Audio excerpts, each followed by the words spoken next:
What's up everyone, welcome back to my channel. I decided to do something a little different with this video than my normal devlogs.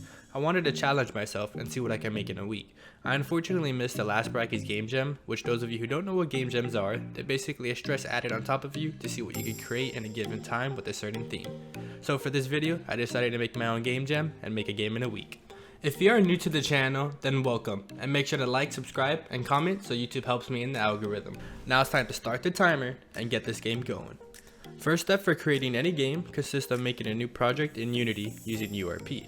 The next step, which by far is the easiest step, is clicking play and watching a AAA game be made by little minions. I recently had a chat with someone about game developing and getting advice for my actual project, Project Breakthrough, which you can watch the devlogs for in my channel.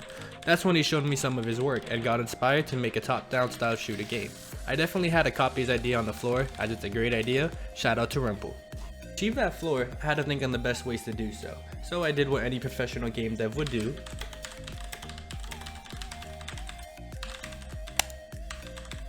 Since obviously, I'm a one-of-a-kind developer, I didn't need help, but thanks to my fellow redditors that gave me ideas, I ended up just going the easier route, which is obviously the most unoptimized way, since all of the others would require for me to learn and implement as I'm straight noob when it comes to shaders. But I only got 7 days to do it, so let's get to it. So what I ended up doing was making a script which makes a copy of the mesh out of cubes. It was honestly straightforward and easy to implement, so here's the code. You don't need to use a coroutine, it can just be the for loops, but I use a coroutine to show this masterpiece.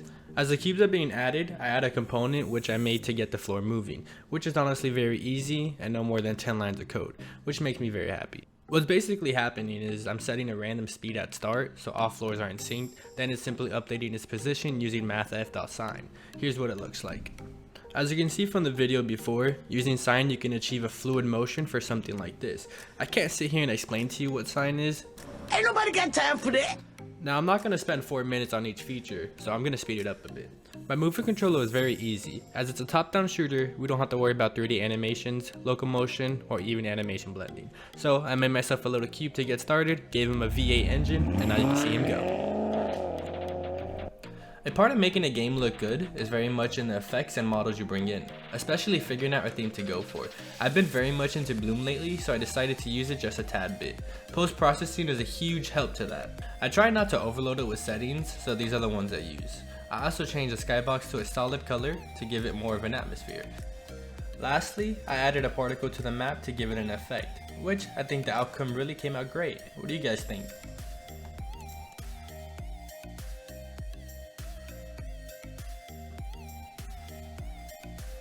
If you guys haven't already noticed, I'm going for a top-down shooter style game. So a main key to these style games are the guns. I was trying to decide how I want the gameplay to be and what weapons to bring in the game.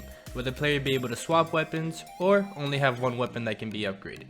After a bit of brainstorming, I came down to one solution. The player will be able to have one main weapon and also have a special weapon that can be picked up from power-ups.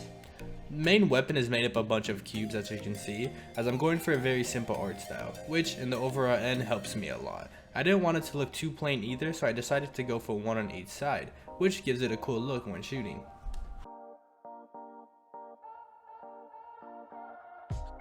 Since I got my movement, my art style, and my main weapon down, I think it's time for us to add some enemies, which was honestly quite challenging when it came to the design. So to make my life easier, I just added a hat and a face to the player model, so now nobody can tell me that this isn't unique.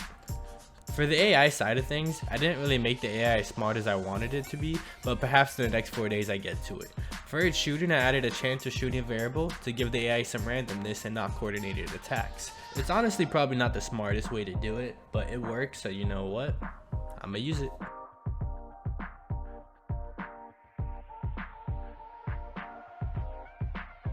The next enemy I worked on was a more of a back type of enemy, where the other enemies would be up front and take the damage, while they're shooting missiles in the back to beat the player, ultimately making the player have more stress and be more strategic. The making of the enemy wasn't so hard, as I'm reusing the first enemy's AI and reusing the homing missiles from my power-ups. Time for power-ups now. As it's only day 2, I got 3 power-ups done. I got a shield power-up, a health power-up, and a missile launcher power-up. As I said earlier about only having one weapon for the player, the power-ups must shine, since that's a main advantage for any player when playing the game. Starting with the shield, I made a shader using a tutorial from Gabriel, who's very well known for his amazing work.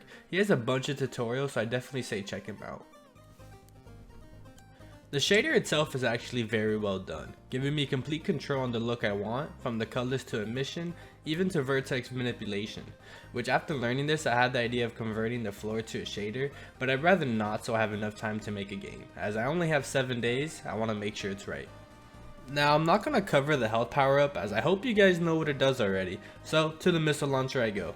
I created a hat style launcher with 6 missiles. I wanted the launcher to be strong and be able to take out multiple enemies to help the player, but also I wanted to not make it too good, so I added a limit to it. The player can shoot it 3 times for now until it gets destroyed. One of my favorite things to add is our bosses. At the moment the boss is a work in progress, so you will see it progress as the video goes on. I don't have a name for him yet, so he's boss 1. I wanted to keep the QB look to fit the style, but make him look like a boss. I had in mind of a golem style boss for one reason and one reason only: shockwaves. The floor is made out of cubes, right? Which means there's loads of potential when it comes to manipulation and mechanics that can be made from them, like an earthbender out of cubes, the cube bender. I really had a blast messing with this, and it wasn't so hard to actually figure out.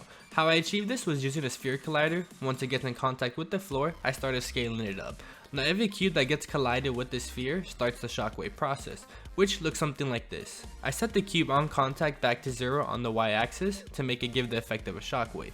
Then it simply has a state, so the values are intensified, making the cubes move higher. Knowing that, I could definitely make a lot of different attacks. Like here I'm using box colliders instead of a sphere, and it gives it that effect. So imagine if I made custom meshes in Blender, there'd be loads of opportunities I could use it for.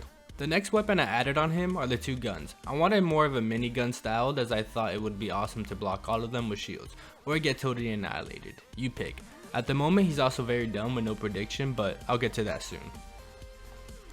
From here on out, there won't be any mechanics I fully cover as I did previously. Most updates seem to be polishing and some changes to current features that don't need to be focused on aside from 1 or 2 changes. Getting the main one out of the way, I was thinking on ways to make the game fun, yet give the player a reason to keep on playing than just a one time and then delete the game right after. So I thought about adding a leaderboard, which is a public board that shows every player who's played the game and their high score, so you guys can have competitions to see who can hold the top spot the longest. Who knows, I might even do some events in my Discord, so make sure to come on and join.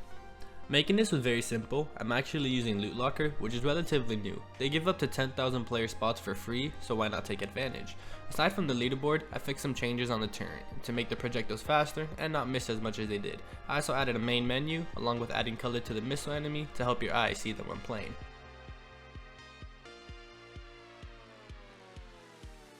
Recently I started playing Risk of Rain 2, which I really love the idea of artifacts and how they can really boost up the gameplay. Since at the moment the player does not level up or scale with the enemies per wave, I decided to add it as options to customize their build. As far as which artifacts I actually added, I'm going to leave that for you guys to play and kind of figure it out yourself. I then started to test my game and send it to a couple of friends and see what their feedback was. They all thought it was awesome and had loads of fun playing, but personally I felt like the game was lacking variety. So I created a new enemy type, a tower type which does not move but throws deadly poison around the map. The wall is able to block the poison and protect you, so it's not too overpowered. Since now I'm on my last hours left of the game, it was time to give the game some feeling like camera shake, music, and sound effects. I added sounds to basically everything: power-ups, shockwaves, missiles being launched, getting damaged, the weapons, turrets, and everything else in the game.